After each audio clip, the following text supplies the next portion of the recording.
Doctor Rajesh जौहरी जी, overall हम चौथे चरण पे तो बताया भानु चौबे सर ने, थोड़ा सा एक कमेंट चौथे चरण पे आप कर लेंगे, फिर बाकी आप क्या देखते हैं, पहला, दूसरा, तीसरा और चौथा चरण कैसे देखेंगे इन चारों चरण को? देखिए, चौथे चरण में जो सबसे अच्छी बात ये रही है कि जिस तरह से जो सुबह 11 बजे सबसे पहले 9 बजे का जो परसेंटेज आया, तो वो भी कहीं 11, कहीं 12, कहीं 15 और कहीं 17 तक भी आ गया था देवास में।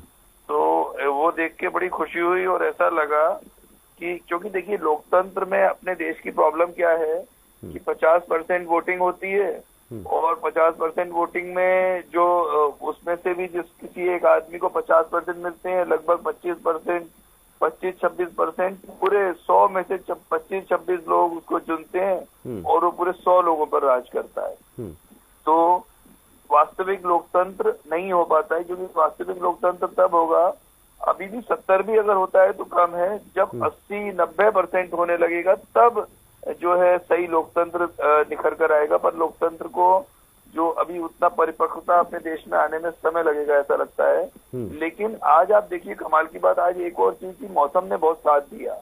तूफान आंधी की बात जो आप बता रहे हैं, ये तो बहुत लेट हुआ। सुबह से जो है टेम्परेचर शुरू में हम लोगों ने देखा था तो धार के कुछ इलाकों में तो 41 के आसपास परसेंट था और इंदौर में भी टेम्परेचर अच्छा खासा था। लेकिन जैसे ही बादल आए और टेम्परेचर कम हुआ तो आप देखिए 11-12 बजे 1 बजे भी लोग आराम से वोटिंग करके आ गए।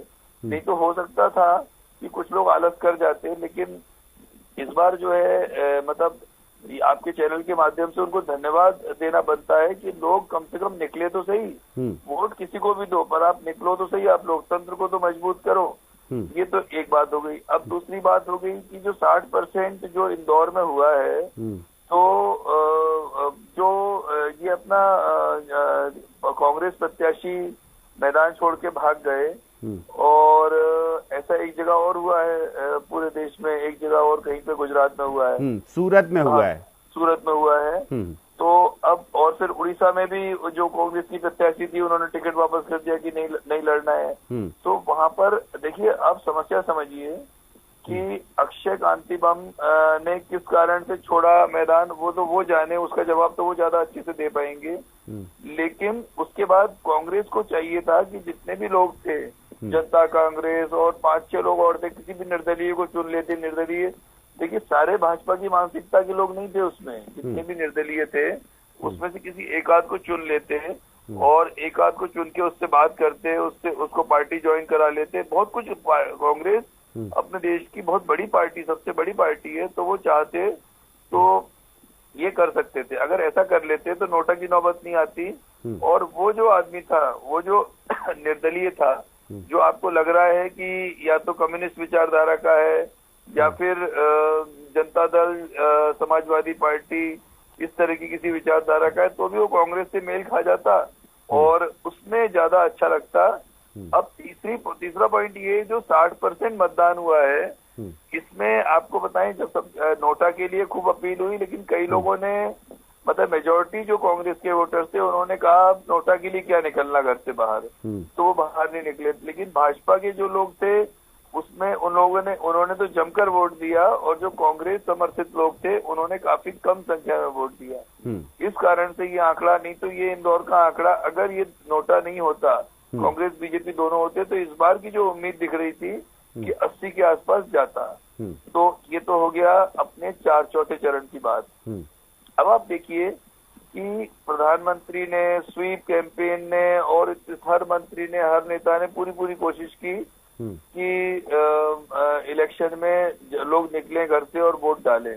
और लेकिन अपने देश की समस्या क्या है, जब तक वोटिंग को अनिवार्य नहीं कर दिया जाए, जब तक ऐसा ना किया जाए कि अगर आपने वोट नहीं डाला है तो आपके खिलाफ कानूनी कार्रवाई होगी या फिर चालान होगा या फिर कोई फाइन होगा, तब तक ये, क्योंकि वोटिंग, देखिए वोटिंग सिर्फ राइट नहीं है, कर्तव्य भी है आपका इस लोकतंत्र के प्रति। तो एक तो देखिए आप कैसे पहले चरण में कम, फिर उससे ज्यादा, फिर उससे ज्यादा, मतलब आपको बताएं अभी चौथे चरण के लिए जो अपने पास अंदर की रिपोर्ट है कि आरएसएस के लोगों ने मतलब गली गली, मोहल्ले मोहल्ले, बिल्कुल एक एक घर में दस्तक दी और इसलिए कि उनको लगा कि जो नहीं आ रहे हैं ये बीजेपी के वोटर नहीं आ रहे हैं। अब असलियत क्या थी ये तो किसी को नहीं मालूम, पर कहीं बीजेपी को ये खतरा लग गया कि जो वोटर नहीं निकल रहे हैं घर से वो उनके वोटर नहीं निकल रहे हैं। कारण उसका फोटो जो आपने देखा होगा, बहुत बड़ी बड़ी लाइनें, अलग अलग तरह के लिबासों में जो लाइनें थी, उससे जो अंदाजा लगा लोगों ने वो उससे उनको लगा कि उनके वोटर नहीं है। तो इस कारण से जो आरएसएस ने अपना लोक जागरण अभियान चलाया और लोक जागरण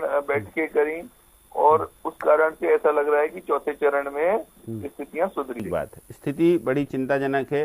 राजेश जौहरी जी, इतने दिन जनता के मन में क्या और नेता के मन में क्या चलेगा? देखिए, जो जिन पार्टियों को लग रहा है कि जिस पार्टी को लग रहा है कि वो उसके जीतने के चांस नहीं है, उसके लिए तो इतने दिन बहुत अच्छे निकलेंगे उनके, क्योंकि परेशानी क्या होती है, बड़े नेताओं से कोई बात नहीं करता है। जैसे ही गली से निकले तो समझ लो कि दीपेश जी और राजेश जौहरी एक ही मोहल्ले में रहते हैं। तो राजेश जौहरी किसी एक पार्टी का काम करते हैं, तो दीपेश जी ने देखा ये इनकी गाड़ी स्टार्ट हो रही है, अरे एक मिनट रुकिए, क्या यार क्या हो रहा है आप बताओ। तो वो बेचारा अभी जब तक 4 जून तक तो वो दिलेरी से बोलेगा कि अरे अपनी पार्टी जीत रही है, अपना कैंडिडेट जीत रहा है। 4 जून तक के लिए तो उसको सांस लेने का बहुत अच्छा मौका मिल गया। अब 4 जून के बाद क्या होता है ये तो समय बताएगा। और एक बात जरूर है कि ये जो अपना ये सही, भानु जी सही कह रहे हैं कि इतना बड़ा अभियान चलाया गया, और वैसे स्वीप एक्टिविटी जैसी चीज आप देखिए, बल्कि 2014 का जो चुनाव हुआ था उसमें भी शुरुआत हो गई थी उसकी, बल्कि शायद विधानसभा चुनाव से शुरुआत हुई थी, 2008 के विधानसभा चुनाव से इस चीज की शुरू हुई थी। इससे पहले कभी मतदान का प्रतिशत बढ़ाने की प्लानिंग कभी नहीं की गई। शायद इसके पीछे जो लगता है कारण कि भाजपा को ये लगता था कि जो उनका मतदाता है वो आलसी है और वो बाहर निकलता नहीं है, वोट डालने के लिए निकलता नहीं है, और इसी कारण से उन लोगों ने, भाजपा की सरकारें जहां जहां थी उन्होंने इस काम को शुरू किया था बहुत अच्छे से। हालांकि चुनाव आयोग के एजेंडा में तो काफी पहले से, पर जिस तरह से सरकारों का जब स्टेट वो लेती है, इंटरेस्ट लेती है, तब जो बात आती है, तो इसलिए ये नरेंद्र मोदी भी इस बात को समझ गए हैं कि उनका वोटर, और ये सच्चाई भी है काफी हद तक, कि ऐसे बहुत सारे लोग जो जिनको हम एलिट क्लास में मानते हैं, वो बिल्कुल पिकनिक जाने की तैयारी करते थे, हमेशा पिकनिक की, भाई चुनाव का दिन है आज अपने को पिकनिक चलना है। अब लेकिन वो मानसिकता बदल रही है।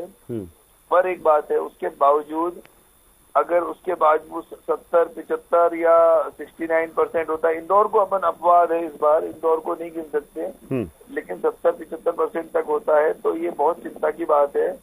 और एक बात और है, लेकिन उसमें जो बड़े वरिष्ठ अधिकारियों से हम लोगों की बात हुई थी पिछले चुनाव में, विधानसभा चुनाव में, कि कायदे में इनके पास डाटा रहता है सब, कि कौन किसने वोट नहीं दिया। हमने कहा आप जिसने वोट नहीं दिया उनके खिलाफ कार्रवाई करो। तो उन्होंने कहा जैसे ही हम उस डाटा को खोलेंगे तो चुनाव आयोग से रिलेटेड जो कानून होता है उसका उल्लंघन हो जाएगा, क्योंकि किसने वोट दिया, किसको वोट दिया, क्या हुआ, ये सब चीजें गोपनीय, जैसे ही चुनाव खत्म होता है सब चीजें सील हो जाती हैं और पैक हो जाती है। फिर वो कोर्ट कचहरी कोई केस होता है तभी वो खोला जाता है।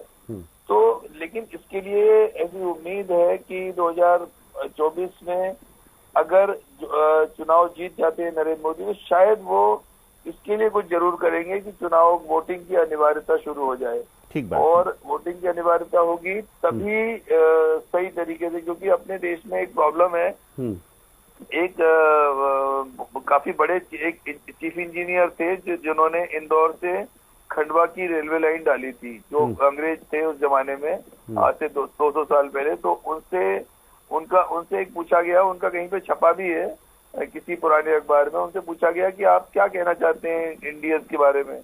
तो उन्होंने कहा इंडियन लेबर, इंडियन जो वर्कर है बहुत अच्छा वर्कर है, पर उसको एक डंडा मारने वाला आदमी चाहिए, हाँकने वाला एक आदमी चाहिए। तो ये मतलब सेल्फ डिसिप्लिन वाली बात नहीं है, कोई ना कोई सरकार को एक कोई ऐसा डंडा चलाना चाहिए जिससे मतदान अनिवार्य हो जाए। कि कांग्रेस के पास कुछ खोने को तो था नहीं मध्य प्रदेश में, पाने को लेकिन बहुत कुछ है। डॉक्टर राजेश जौहरी हो जाएगी। हाँ, क्या कहेंगे, आपके कितनी सीटों पर ऐसा है कि लग रहा है कि कहीं कांग्रेस ना बाजी मार ले जाए? देखिए मंडला और ये जो अलीराजपुर है, सॉरी रतलाम सीट है, इन दोनों का तो लग रहा है, मतलब इन दोनों पे बहुत कांटे की टक्कर है। बाकी कहीं नहीं ऐसा दिख रहा है कि कांग्रेस कई बढ़त में है, पर इन दो सीटों छिंदवाड़ा में छिंदवाड़ा तो देखिए, छिंदवाड़ा तो जब से देखिए महापौर का जो नाटक हुआ, पहले महापौर गए फिर वापस आ गए, फिर उन्होंने जो भी बातें बोली, ये सब चीजें नेगेटिव गई हैं बीजेपी के प्रति। और हालांकि नकुल नाथ का जो आज बॉडी लैंग्वेज थी, आज सुबह जो उनका फेस एक्सप्रेशन था, उससे उनको चिंता दिख रही थी। पहली बार नकुल नाथ के चेहरे पर चिंता दिखी है अपने इतने, उनका जो भी राजनीतिक कैरियर छोटा सा है, पर उसमें पहली बार उनको जिस मुद्रा में आज देखा गया, तो देखिए मुद्रा का सीधा सीधा हमारे विचार जो चल रहे हैं, जिन परिस्थितियों से हम निकल रहे हैं, उसका फेस की जो मुद्रा होती है उस पर सीधा असर पड़ता है। ठीक बात। तो उससे लग रहा था, लेकिन छिंदवाड़ा फिर भी ऐसा लग रहा है कि भले ही 10-20 हजार से जीते, लेकिन नकुल नाथ जीत जाएंगे, एक बात ये है। तो मतलब ये तो बहुत बड़ी बात है। हाँ, छिंदवाड़ा की बात तो नहीं है, लेकिन इन दोनों सीटों का जो खतरा है ना, अगर ये दोनों सीटें चली गई तो भाजपा के लिए काफी चिंता की बात हो जाएगी कि ये दो सीटें कैसे निकल गई। और इसमें एक बात बस ये है कि जो रतलाम ग्रामीण और रतलाम का जो शहर है वो जो दो सीटें हैं विधानसभा की, वो कहीं ना कहीं भाजपा को फायदा कर सकती है, क्योंकि बहुत हाई परसेंटेज गया है उसमें भी, और 80 के आसपास टच हुआ है, पर सैलाना भी बहुत हाई गया है। सैलाना हाई जाना मतलब वही वाली बात जो भारतीय आदिवासी पार्टी बीएपी के जो कैंडिडेट जीते हैं वहां से, हो सकता है कि वो भी आदिवासी बहुल सीट है, और वहां पर हाई जाना भाजपा की भी चिंता की बात है। अच्छा, क्योंकि जो बीएपी है, जो भी ये सब कांतिलाल भूरिया को, हालांकि बीएपी का कैंडिडेट खुद का खड़ा है, पर ऐसा लगता नहीं है कि वो ऐसी गलती करेंगे कि कांतिलाल भूरिया के वोट काट दें। ठीक बात। क्योंकि अल्टीमेटली तो सबको ये लग रहा है कैसे भी करके भाजपा को तो निपटाओ, बाकी अगर अपनी लड़ाई तो मतलब सबको लग रहा है कि भाजपा को निपटाओ, और भाजपा को लग रहा है कि 400 लाओ। बहुत बढ़िया। तो ये एक बड़ी भूमिका है, और देखते हैं अब 4 जून का इंतजार है। 4 जून तक तो हम आप कई बार बैठेंगे, कई बार चर्चा करेंगे।